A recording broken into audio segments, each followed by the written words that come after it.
I'm Steve Johnson, News Director of theDove TV. Watch more videos from the Dove newsroom at theDove.us. Good morning, I'm Steve Johnson with a reminder to get our app on your smartphone or tablet. You can also watch theDove on our website or on our Roku channel. In the news today, Hillary Clinton relenting to months of demands that she give up the personal email server she used while Secretary of State.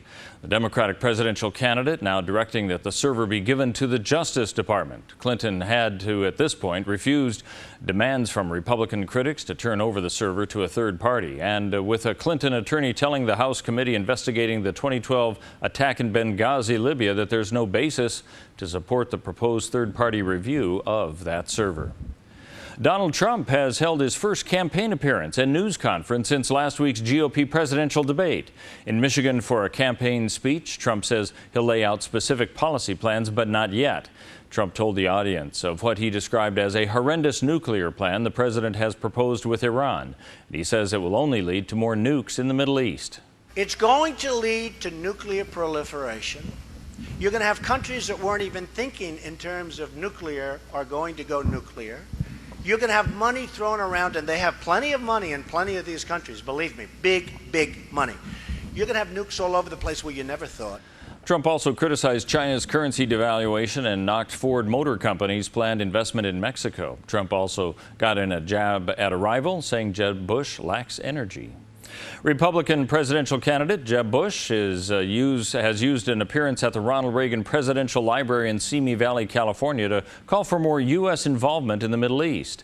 He also says mistakes Democratic rival Hillary Clinton made as Secretary of State led to the rise of Islamic State extremists. She had opposed the surge, then joined in claiming credit for its success, then stood by as that hard-won victory by American and Allied forces was thrown away. In all of her record-setting travels, she stopped by Iraq exactly once. In response, Clinton's campaign says Bush is attempting to rewrite history to shift attention from his brother. Fights have broken out among migrants on the Greek island of Kos, where overwhelmed authorities are struggling to contain increasing numbers of people arriving clandestinely on rubber dinghies from the nearby Turkish shore. Hundreds arrived on eastern Aegean islands daily, mainly after fleeing conflict in Syria and Afghanistan. Authorities, locals, and charity groups are struggling to provide registration, food, and shelter to the new arrivals, many of whom are said to be children.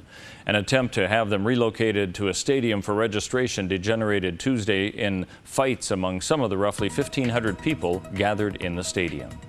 Let's take a look now at what we can expect on the weather scene for the state and for Northern California and Wairika. Mostly sunny and 90 today. A slight chance of rain tomorrow with temperatures dipping down to 84 by Friday. As we head along into the Klamath Basin, 85 and sunny today, 84 tomorrow, only 75 for Friday before bumping back up into the upper 80s on Saturday. Heading along the Oregon coast, 71 today, 69 tomorrow with a pretty good chance of rain on Friday, a high of 69 as well, 70 for Saturday. As we move into the Central Oregon area bend, sunny and 93 today as well as tomorrow, slight chance of rain coming in tomorrow as well as on Friday, but a high Friday of only 73 degrees. And for Southern Oregon in the Medford area and Grants Pass, 97 today, 91 tomorrow, down to 84 on Friday with a slight chance of rain until jumping up into the low to mid 90s as we head into the weekend. That's a look at news and weather. You're up to date on theDove.